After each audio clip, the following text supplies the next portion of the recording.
10 ఏళ్ల విరామం తర్వాత ఐపీఎల్లో ప్లే ఆఫ్స్ కు అర్హత సాధించింది పంజాబ్ కింగ్స్. అదే ఊపులో క్వాలిఫైర్ ఆడే అవకాశాన్ని అందుకుంది.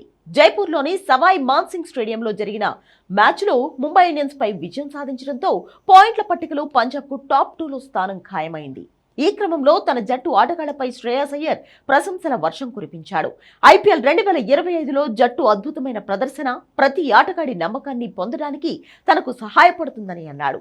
ప్రతి ఒక్కరూ సరైన సమయంలో బాధ్యత తీసుకుని ఆడారని తాను వ్యక్తిగతంగా భావిస్తున్నట్లు అయ్యర్ చెప్పాడు. ఎలాంటి పరిస్థితిలోనైనా మనం గెలవాలి అనే మనస్తత్వంతో జట్టు ఉందన్నాడు. పంజాబ్ కింగ్స్ విజయంలో రికీ పాంటింగ్ నేతృత్వంలోని జట్టు యాజమాన్యం కీలక పాత్ర పోషించిందని చెప్పాడు. తాను ప్రతి వ్యక్తి నమ్మకాన్ని పొందడం గురించి మాట్లాడుతూ అది మ్యాచ్లను గెలవడం ద్వారానే సాధ్యమైందని అన్నాడు. వ్యక్తిగతంగా మనం ఆ సంబంధాన్ని కొనసాగించాలని తాను భావిస్తున్నట్లు చెప్పాడు. ఇక ఎవరైనా సరే నిరాశలో ఉన్నప్పుడు ఒకరినొకరు వెన్నుపోటు పొడుచుకోవడం చాలా సులభమని అయ్యర్ తెలిపాడు. గత ఫ్రాంచైజ్ కోల్కతాను ఉద్దేశించి అతను ఈ కామెంట్స్ చేశాడా అని అనుకుంటున్నారు. ఇక యువ ఆటగాడు ప్రియాంష్ ఆర్యపై శ్రేయాస్ అయ్యర్ ప్రశంసలు కురిపించాడు. అతను ఆట ప్రారంభించిన విధానం అద్భుతంగా ఉందని, యువ ఆటగాళ్లు నెట్స్ లో ఎంతో కష్టపడతారనే దానికి ప్రియాంష్ ను ఎగ్జాంపుల్ గా చెప్పుకొచ్చాడు.